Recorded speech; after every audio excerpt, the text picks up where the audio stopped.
আপনারা সবাই জানেন আমার ভাই ওসমান হাদি। শরীফ ওসমান হাদির বোন পরিচয়ে এনসিপির শীর্ষ নেতা নাহিদ ইসলামের জন্য ভোট চাইতে দেখা যায় এক নারীকে। তবে সেই নারীকে ভুয়া বলে দাবি করেছেন শরীফ ওসমান হাদির স্ত্রী রাবেয়া ইসলাম শম্পা। তিনি সামাজিক যোগাযোগ মাধ্যম ফেসবুকে এক পোস্টের মাধ্যমে এ দাবি করেন। হাদির স্ত্রীর ওই ফেসবুক পোস্ট মুহূর্তেই ভাইরাল হয়। পোস্টে তিনি লেখেন, শহীদ ওসমান হাদি তার জীবনদশায় কোনো রাজনৈতিক দলের সঙ্গে যুক্ত ছিলেন না। আপনারা সবাই জানতেন সে একজন স্বতন্ত্র প্রার্থী হিসেবে নির্বাচনে অংশগ্রহণ করেছিলেন। স্যান্ডেলিনা সো, রূপচর্চায় আভিজাত্য।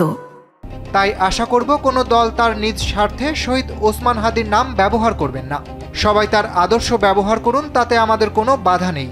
তিনি আরও বলেন, আপনারা রাজনৈতিক দলগুলো কে তার পরিবারের সদস্য সেটা যাচাই না করেই শুধু দলের স্বার্থে যে কাউকেই হাদির পরিবার হিসেবে দাঁড় করাচ্ছেন।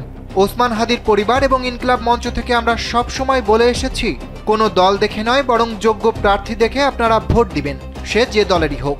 এদিকে পোস্টটি শেয়ার করে ইনকিলাব মঞ্চের সদস্য সচিব আব্দুল্লাহ আল জাবের কমেন্ট সেকশনে জানান, পরিবারের তথ্য মতে ওই অজ্ঞাত নারী ওসমান হাদির 3 বোনের কেউ নন।